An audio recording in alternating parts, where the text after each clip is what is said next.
Alors on voit une hétérogénéité croissante dans les exploitations, avec des bio, des non-bio, différents systèmes de culture, etc. Est-ce que ça complique pas la mise en place de coopération dans les groupes sur le terrain? Il y a différentes évolutions qui amènent des agriculteurs aux systèmes différents à coopérer entre eux. Par exemple, on voit dans les groupes CUMA, il y a souvent une diversité de systèmes d'exploitation, ce qui est souvent vu comme un défi à relever pour les CUMA. Le mouvement actuel de céréalisation crée des impasses pour des céréaliers, notamment au niveau phytosanitaire, ce qui amène une partie d'entre eux à développer des échanges avec des éleveurs. Des nouvelles questions se posent aux agriculteurs conventionnels pour lesquels les expériences des acteurs biologiques peuvent fournir des références intéressantes. Toutes ces réalités sont souvent présentées en mettant en avant la difficulté pour permettre des coopérations entre agriculteurs différents. Or, il y a des réalités d'agriculteurs aux systèmes différents qui coopèrent, qui échangent et qui dialoguent.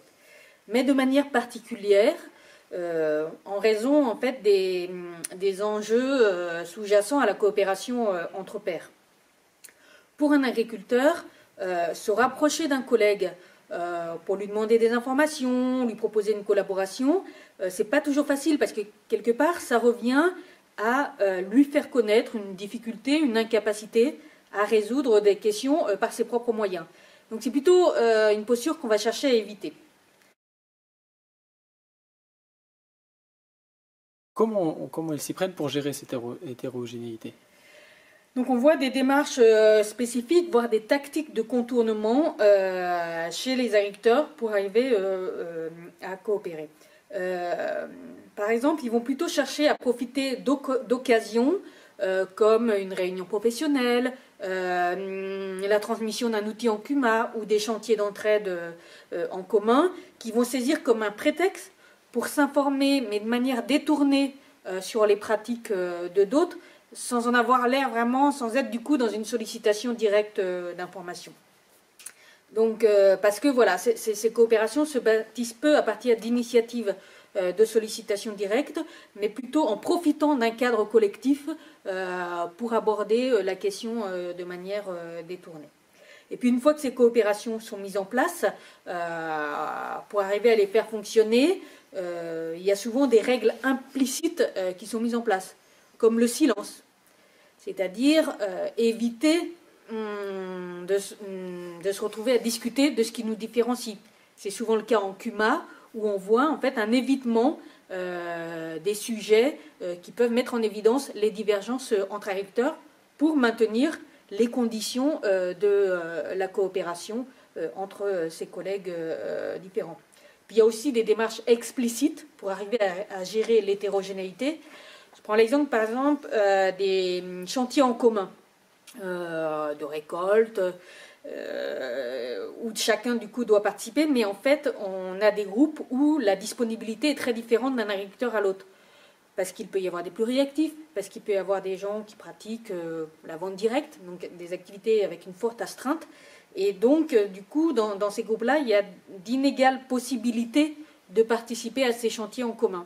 Certains groupes, pour faire face à cette hétérogénéité, mettent en place des banques de travail. Donc, ce dispositif qui permet d'enregistrer les contributions de chacun au chantier collectif vont permettre à ceux qui sont peu disponibles au moment du chantier de pouvoir rendre ces contributions à d'autres périodes. Donc là, on a un dispositif mis en place pour arriver à faire avec l'hétérogénéité du groupe. En résumé, les principaux enseignements? Alors, en termes d'enseignement, j'en vois deux. D'une part, pas penser que parce qu'il y a un collectif d'agriculteurs, l'échange et le dialogue, la coopération vont s'opérer de manière spontanée.